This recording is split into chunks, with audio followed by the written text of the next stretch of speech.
네. 지난번에 이 관계라는 말을 제가 했었죠. 그런데 이제 그때 꽌까이라는 곧 논에 물을 잡아놔서 그 새가 와서 먹이를 찾는다 하는 얘기였는데, 그때 이 꽌이라는 새가 학이라고 제가 했던 것 같아요. 학. 네. 그런데 이 꽌은 황새를 뜻합니다. 황새. 그래서 황새의 글자가 이렇게 돼 있는데, 황새로 가지 않고 꽌으로 갑니다. 꽌. 자, 이 글자가 꽌을 담당을 하고 있죠. 그래서 꽌리아오, 꽌리아오. 그러니까 이제 이것이 말하자면 황새니까 꽌이고, 이 리아오라는 글자가 또 하나 옆에 붙어서 깐리아오라고 하는데, 말하자면 이거는 새 조자니까, 자, 그래서 황새라는 글자가 꽌을 담당을 했었어요. 자, 그래서 꽌까이 하면 곧 황새가 날아와서 먹이를 찾았다는 얘기가 되겠죠. 그 다음에 이제 또 여기 이 머리 혈이 있어요. 그리고 꽌꾸라고 합니다. 말하자면 이 소리 음은 꽌이 맡았지만 뜻은 곧 우리의 머리, 얼굴, 뼈라는 얘기였어요. 자, 그 다음에 이제 또 꽌이 소리 음은 또 맡았네요. 꽌으로 갑니다. 그런데 이제 의미는 볼견이 있잖아요. 그래서 관이 되는 거죠. 관찰하는 이런 말이 됩니다. 관찰한다. 자, 이제는 이제 그 관이라는 글자에서 조금은 좀 변화가 옵니다. 이거는 권력이라는 말이에요. 권력. 말하자면 큰 나무에 황새가 날아들었다는 거죠. 그러면 큰 나무가 있는, 그리고 황새가 날아들 수 있는 그런 집이라면 권력을 가진 사람이다 라는 얘기예요. 그래서 권력이라는 글자가 이렇게 만들어지네요. 그러니까 황새관이라는 글자가 이렇게 글자에 많이 사용되는 걸 볼 수 있어요. 자, 그 다음에 여기에서는 이제 좀 글자가 또 달라집니다. 환으로 갑니다. 환. 자, 황새가 날아오니 기쁘다는 얘기죠. 기뻐. 그래서 환이라는 글자로 갑니다. 그리고 이제 기쁘고 즐겁다 하는 그런 얘기에서 환락으로 가죠. 환락.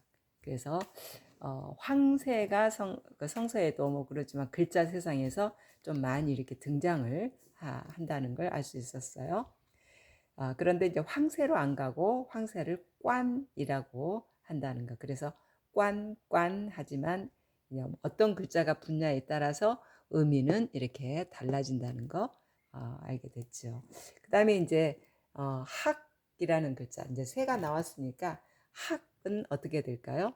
자, 학은 이렇게 씁니다. 물론 새라는 점은 똑같죠. 그런데 아까 꽌, 말하자면 황새의 모양은 이거였는데, 이제 학의 모양은 직가 밑에 꽁지 짧은 새 글이 이렇게 써져서 학이 됩니다. 이왕이 나온 김에 이제 새 종류를 조금 더 말씀드려 볼까요? 우리가 이제 매일 보내는 요일이라는 게 있죠. 오늘이 몇 요일인가요? 오늘이 목요일. 그러면은 목요일이면 나무 목에다가 자, 이 글자가 들어가면 목요가 되는 거거든요. 그런데 우리가 요즘에 한문을 안 쓰다 보니까 이 요라는 글자가 날일에 이게 꽁이에요. 꽁. 이게 요가 되는 거거든요. 빛날 요. 날요도 되는데 요일요가 되는데 한문을 안 쓰다 보니까 너무 어려워 보이는 그런 상황이 돼버렸죠. 자, 그래서 이제 요일로 쓸 때는 이 날일이 들어가야 돼요. 예. 그런데 그냥 꽁으로 볼 때는 날일이 빠지죠. 자, 그러면 말은 무슨 말인가 하면 해가 비치면 꽁이라고 하는 이 새의 날개가 굉장히 빛이 나죠. 네. 그래서 빛날요 해가지고 자, 꽁이라는 새의 날개가 해가 뜨면 빛난다 해서 요일로도 씁니다. 자, 그 다음에 이제 또 새 하면은 참새를 빼놓을 수가 없죠. 참새 고기가 그렇게 맛있어서 이렇게 마약에 취한 듯 한다는 그런 표현도 있으니까요. 자, 그런데 참새가 맛취해라고 합니다. 중국 표현이지만 맛취해. 그러면은 한국 표현은 뭘까요? 자, 참새를 작새라고 하잖아요. 그래서 마작이라는 것이 됩니다. 마작. 그래서 그 찻잎 맨 처음에 그 최상품의 찻잎을 딴다 그러잖아요. 그 찻잎, 고급 찻잎, 이거를 작설차라고 하죠. 작설차. 말하자면 새의 참새의 혀와 같이 아주 작은 이파리를 딴 찻잎이다 해서 작설차. 그러면 차 중에서 가장 으뜸 가는 차로 쓰이죠. 자, 그리고 여기에서 이제 마작이라고 했잖아요. 중국인들은 두세 명만 모이면 이 마작이라는 걸 해요. 그런데 그 마작도 똑같은 이 글자로 쓰여요. 마작놀이. 말하자면 한국의 화토와 같은 그런 상황이라고 볼 수 있죠. 그 다음에 이제 다른 얘기할 때 이 글은 좀 많이 여러 가지로 들어갔네요. 그러나 이제 새를 다루다 보니까 이것도 좀 포함시켜줘야 서운하지 않을 것 같아요. 자, 이거는 우리 치킨 좋아하죠. 네. 그래서 치킨의 닭게라고 합니다. 게, 닭게. 왜냐? 어릴 때 먼저 손톱이 있어요. 그리고 어릴 료가 있습니다. 그리고 큰 대가 있어요.